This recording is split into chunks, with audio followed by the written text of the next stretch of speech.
मुझे याद आती है, हम जब MNIT में प्रचार कर रहे थे इलाहाबाद में, तो एक लड़का था जिसका नाम था अनुज टंडन, और वो 10 पॉइंटर था, पूरे कॉलेज में टॉप करता था, और उसने कंप्यूटर या इलेक्ट्रॉनिक्स में पास आउट किया। उसकी C.DOT कंपनी दिल्ली में जॉब लग गई, और वो इतना ब्रिलियंट था, उसने IAS की तैयारी शुरू की, और पहले ही अटेम्प्ट में प्रीलिम्स मेंस क्लियर कर लिया, इंटरव्यू क्लियर कर लिया, फर्स्ट क्लास। लखनऊ का रहने वाला था और नोएडा में रह रहा था, तो अपने घर वालों को बुलाया लखनऊ से, खूब पार्टी की। अब ज्वाइन करने ही वाला, IAS ऑफिसर बन गया उनका बेटा। पार्टी चल रही है, रात को पार्टी में चलते चलते नाचते नाचते अचानक गिर गया, बड़े परेशान, क्या हो गया, बेहोश हो गया। फटाफट पास के नर्सिंग होम में ले गए, उन्होंने बोला ब्रॉड डेड, मर चुका है ना। समझ नहीं आई बात। 24 साल का लड़का, फर्स्ट क्लास हेल्दी था, कुछ दिन पहले मेडिकल फिटनेस मिला उसको। ये देखिए, सरकार ने मेडिकल फिटनेस का सर्टिफिकेट दिया है, सब कुछ ठीक है, कोई कारण नहीं जान पाया क्या हो गया उसको। हालांकि 4 माला करता था वो। समझ में नहीं आया, जब ये बात मालूम चली एकदम रोंगटे खड़े हो गए, कैसे कैसे हो गया एकदम। हम तो उसको बधाई दे रहे थे कि आप IAS ऑफिसर बन गए, और एक मालूम चला शरीर छोड़ दिया। तदपि अध्रुवम अर्थदम, ये शरीर कभी भी छूट सकता है। तो इसलिए जितना समय है अर्थदम उसमें कमा लो, ये असली अर्थ है। जो भागवत धर्म है, भगवान की भक्ति है, ये असली अर्थ है, ये असली धन है, इसको कमा लो। और जितना भी कमा लिया ये अगले जीवन में काम आएगा। इस संसार में अगर कोई इंजीनियरिंग कर रहा है, 4 साल की इंजीनियरिंग है, फर्स्ट ईयर के बाद वो जॉब छोड़ देता है, इंजीनियरिंग छोड़ देता है, तो बोले कोई ऐसा कह सकता है कि 4 ईयर इंजीनियरिंग कंप्लीट करने के बाद उसको 1 लाख की नौकरी मिल रही थी, अब 1 साल किया तो 25,000 की नौकरी तो दे दो। होगा ऐसा? यूजलेस है। 1 साल किया, 2 साल की, जब तक पूरा 4th ईयर की डिग्री हाथ में नहीं आएगी, इट इज़ यूजलेस। लेकिन भक्ति में ऐसा नहीं है। प्रहलाद महाराज कह रहे हैं जितना भी कर लिया अर्थदम, वो हमारा परमानेंट एसेट है। और क्योंकि जीवन कभी भी छिन सकता है, मनुष्य जीवन इतना दुर्लभ है, तो भक्ति तुरंत करो। तो किसी ने बोला, उनके स्टूडेंट्स ने पूछा, लेकिन प्रहलाद ये भागवत धर्म ही क्यों? इतने सारे धर्म है, शरण अमरक हम इतने धर्म सिखा रहे हैं, राजनीति का धर्म सिखा रहे हैं और कूटनीति सिखा रहे हैं, तो आप भागवत धर्म की क्यों कर रहे हो? तो उन्होंने बताया क्योंकि जीव का ये असली धर्म है, भगवान की भक्ति करना, और यही जीवन की सिद्धि है, और यही हमारे जो एजुकेशन है, जो हम पढ़ाई लिखाई कर रहे हैं, उसकी सिद्धि यही है, कृष्ण से प्रेम हो जाना, कृष्ण से अपने संबंध को स्थापित करना। तो उनके सहपाठियों ने पूछा, अगर हमारा पूरा जीवन इसमें लगा देंगे तो भैया शरीर के पालन के लिए कुछ तो करना पड़ेगा, ये थोड़ी पूरा दिन हरे कृष्णा करते रहेंगे। प्रहलाद महाराज ने कहा उसकी चिंता मत करो, सुखेन्द्रिकम दैत्यम देह योगन देहिना सर्वत्र लभ्यते एतात यथा दुखम अयत्नता। कि सुख इंद्रिकम दैत्यम, हे दैत्यों के पुत्रों सुनो, पूरा सत्य बोलते थे उनको, उन्होंने देखा लेकिन प्रेम से बोलते थे, और वो भी माइंड नहीं करते थे, उनका आइडेंटिटी यही था। तो दैत्य पुत्र सुनो, जो इंद्रियों का सुख है वो सर्वत्र प्राप्त हो जाता है, हर योनि में मिलता है। ये आप स्पेशल मत समझो कि मनुष्य योनि में हमें गुलाब जामुन खाने को मिल रहा है, रसगुल्ला खाने को मिल रहा है, पिज़्ज़ा पास्ता खाने को मिल रहा है। नहीं नहीं नहीं, आपको इसको खाने में आनंद आ रहा है, एक शुगर को बढ़िया मल खाने में आनंद आ रहा है। एक शुगर के सामने आप रसगुल्ला रख दो, वो कहेगा बेकार है, ये मल है मेरे लिए, ले जाओ इसको। उसको मल अच्छा लगता है, तो वो भी खा रहा है, आप भी खा रहे हो, दोनों को आनंद आ रहा है। आप भी मैथुन कर रहे हो, वो भी खुले में मैथुन कर रहा है, आनंद आ रहा है। तो जो इंद्रियों का सुख है हर योनि में मिलता है, इसमें कोई बड़ी बात नहीं है।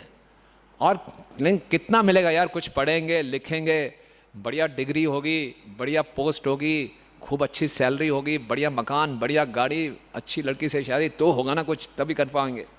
कोई संसार में माता पिता को ही चिंता रहती है, बेटा सेटल हो जा। क्या सेटल होने का मतलब उनसे पूछा जाए कि अच्छा पढ़ ले। क्यों पढ़ ले? लक्ष्य क्या है? एक अच्छी सुंदर लड़की से विवाह करना है। तो मेरा बेटा आनंद में है, खुश है ना।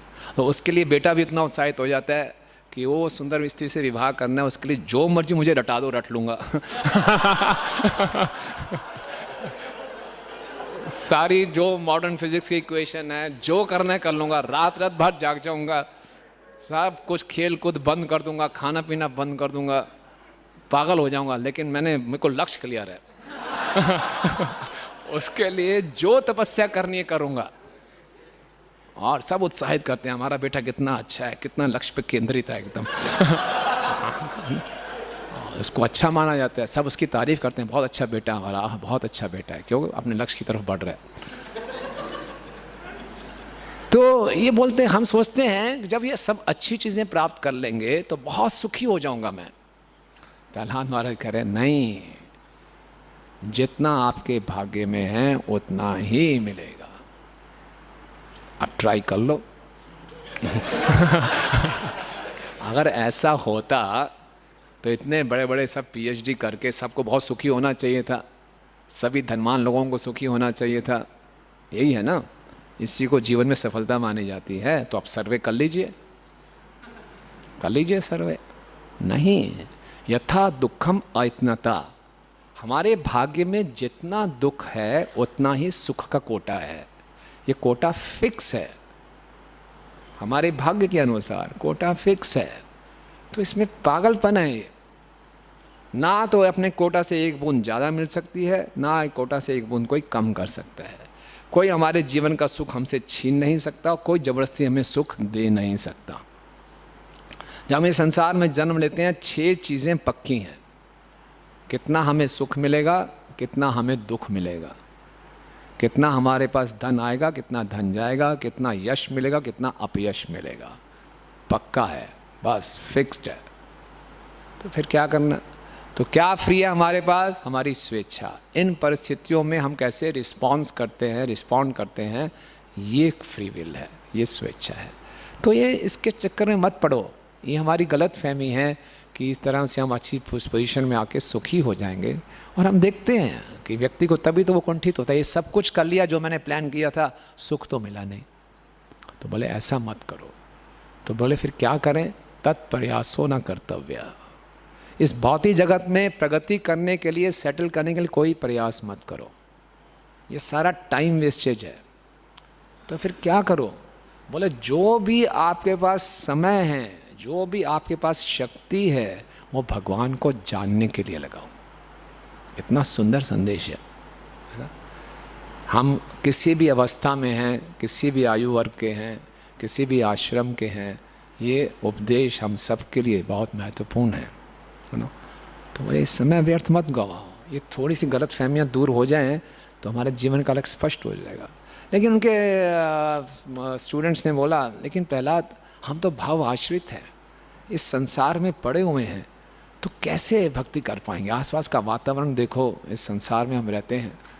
तो बहुत सुंदर बात उन्होंने बताई। उन्होंने बोला, ततो यतेत कुशला क्षेमा ये भवमाश्रिता शरीरम पौरुषम यावत ना विपद्यते पुष्कलम। बोले अतएव इस संसार में रहते हुए भले तथा बुरे में भेद करने में सक्षम व्यक्ति को चाहिए कि जब तक शरीर हृष्ट पुष्ट रहे और जर्जर हो जाने से चिंताग्रस्त ना हो, तब तक वह जीवन के चरम लक्ष्य को प्राप्त करने का प्रयास करें। बोले इस संसार में आप रह रहे हो, लेकिन जब तक आपका शरीर स्वस्थ है तो आप क्या करो? अपने जीवन के लक्ष्य को प्राप्त करने के लिए प्रयास करो। श्रील प्रभुपाद जी इसके तात्पर्य में बहुत महत्वपूर्ण बात लिखते हैं। प्रभुपाद कहते हैं कि हमें किस तरह से रहना चाहिए इस संसार में। बहुत इंपॉर्टेंट बात है। प्रभुपाद कहते हैं हमें इस तरह रहना चाहिए कि मन तथा बुद्धि से स्वस्थ एवं पुष्ट रहें, अपने माइंड और इंटेलिजेंस को हेल्दी रखें। क्यों? जिससे हम अपने जीवन के लक्ष्य को हमेशा पहचान सकें इस समस्याओं से भरे हुए जीवन में। So that one can distinguish the goal of life in the life full of problems.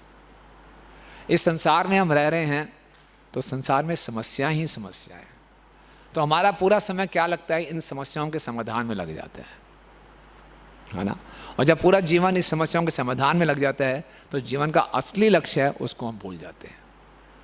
तो प्रहलाद महाराज कह रहे हैं अपने मन और बुद्धि को इतना स्वस्थ रखो, हृष्ट पुष्ट रखो कि समस्याओं से भरे हुए जीवन में अपने जीवन के लक्ष्य को आप जान सको। ठीक है ना। तो एक समझने का तरीका ये है कि एक चीज़ होती है अर्जेंट, एक चीज़ होती है इम्पॉर्टेंट, है ना। हम लोग इतना अर्जेंसी में फंस जाते हैं कि ये अर्जेंट है, ये अर्जेंट है, ये अर्जेंट है, इसमें इतना समय निकल जाता है कि जो इम्पॉर्टेंट है, जो महत्वपूर्ण है, उसको हम भूल जाते हैं, है ना। इसलिए अपने मन और बुद्धि को इतना स्वस्थ रखें कि जो मोस्ट इम्पॉर्टेंट चीज़ है, क्या है मोस्ट इम्पॉर्टेंट? कृष्ण प्रेम को प्राप्त करना। उसको जीवन के किसी भी परिस्थिति में ना भूलें। हालांकि जीवन में समस्याएं रहेंगी रहेंगी,